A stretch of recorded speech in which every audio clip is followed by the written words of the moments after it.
If you want to run a case using your own pump, you can go to the Libraries tab and click on the Pumps button.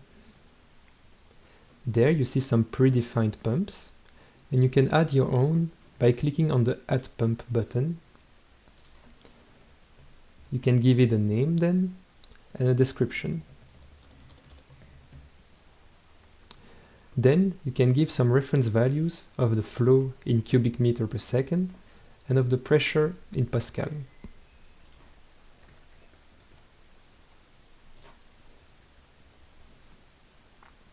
Now you have to define your performance curve by adding points one by one on clicking on the Add Point button.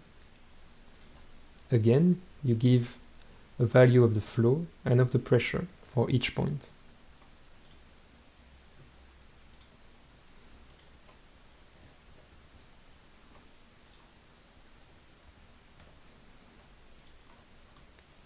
Your pump is ready. You can click on the Add Pump button, and you see it is now defined in the libraries, and you can now use your own pump in your simulation.